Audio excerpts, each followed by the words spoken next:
SSF ജില്ലാ സാഹിത്യോത്സവിൻ്റെ ഈ വേദിയിൽ ഞാൻ നിങ്ങളോട് ഒരു കൊച്ചു കഥ പറയാം. എൻ്റെ കഥയുടെ പേര് പാൽപാത്രം നിരസിച്ച പ്രണയം.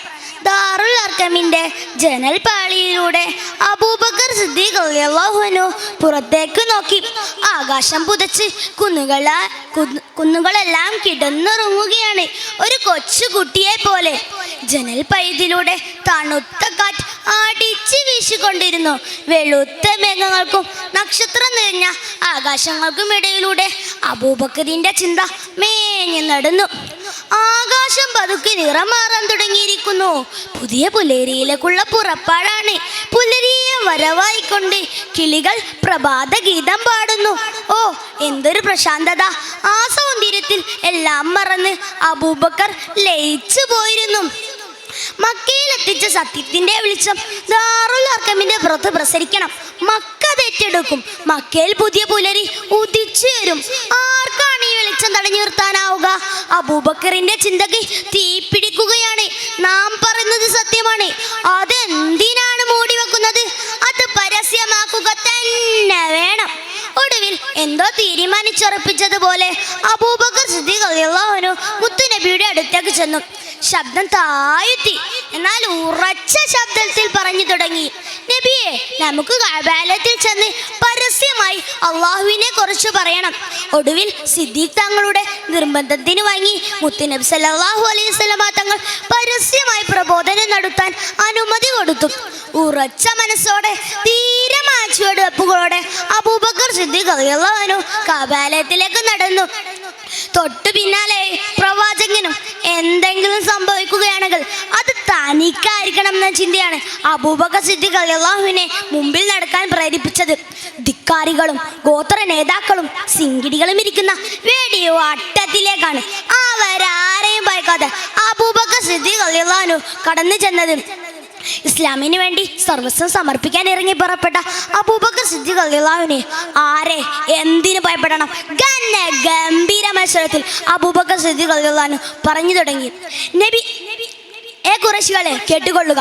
ആരാധനക്കാരൻ സർവ്വലോകരക്ഷിതാവായ അള്ളാഹു മാത്രമാണ്. അവനല്ലാതെ നിങ്ങൾ ആർക്കും വണങ്ങരുത്. അതിർമകളിൽ നിന്ന് നിങ്ങൾ ഒഴിഞ്ഞു നിൽക്കുക. മുഹമ്മദ് നബി അള്ളാഹുവിൻ്റെ പ്രവാചകനാണ്. അവനെ പിൻപറ്റി നിങ്ങൾ വിജയികളാവുക. അദ്ദേഹത്തിൻ്റെ സംസാരം ആ പ്രമാണിമാർക്ക് ഒട്ടും രസിച്ചില്ല. തങ്ങളുടെ മുമ്പിൽ നാളാവുകയോ അതൊരിക്കലും സമ്മതിച്ചുകൂടാ. മുഹമ്മദിനെയും അവൻ്റെ പുത്തൻ പ്രസ്ഥാനത്തെയും എങ്ങനെ നശിപ്പിക്കുമെന്ന് ആലോചിച്ചിരിക്കുമാണ് ഇവൻ്റെ ഒരു ഉപദേശം. ഖുറൈശി തലവന്മാർക്ക് കലികേറി, വിടരുതവനെ, കൂട്ടത്തിൽ നിന്ന് ആരോ വിളിച്ചു പറഞ്ഞു. പിന്നെ മുന്നും പിന്നും നോട്ടം ഉണ്ടായിരുന്നില്ല. എല്ലാവരും കൂടി അബൂബക്കർ സിദ്ദീഖ് റളിയല്ലാഹുവിന്റെ അടുത്തേക്ക് പാഞ്ഞെടുത്തു. ആ ധിക്കാരികളായ ആൾക്കൂട്ടം അബൂബക്കറിനെ പാഞ്ഞു കയറി.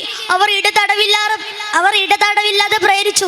ഒരാൾ ആണിയടിച്ചു കയറ്റിയ നദിയാട്ടി കൊണ്ട് മുഖത്ത് ആഞ്ഞടിച്ചു. ശരീരം രക്തം കൊണ്ട് ചുവന്നു.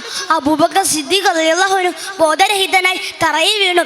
പരിശുദ്ധ റസൂലിന്റെ ഇഷ്ടത്തോയൻ തറയിൽ വീണ് കിടക്കുകയാണ്. തൻ്റെ മകന്റെ ദയനീയാവസ്ഥ കണ്ട് സൽമാ ബിയുടെ കണ്ണുകളിൽ നിന്ന് കണ്ണുനീർ ചാലിട്ടൊഴുകി. തൻ്റെ മകൻ കണ്ണു തുറക്കുന്ന ആ ഉമ്മ കാത്തിരുന്നു. 3 ദിവസങ്ങൾക്ക് ശേഷം അബൂബക്കർ സിദ്ദീഖ് റളിയല്ലാഹു അൻഹു കണ്ണു തുറന്നു.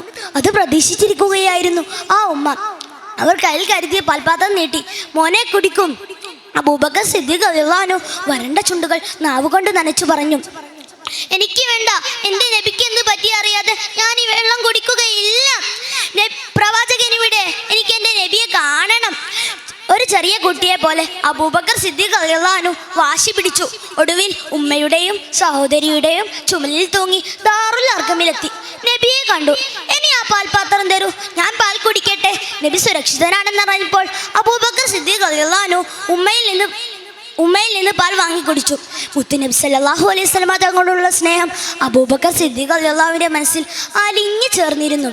ഇത്രയും പറഞ്ഞുകൊണ്ട് ഞാൻ എൻ്റെ കൊച്ചുകഥ ഇവിടെ അവസാനിപ്പിക്കുന്നു. അസ്സലാമു അലൈക്കും. Last leader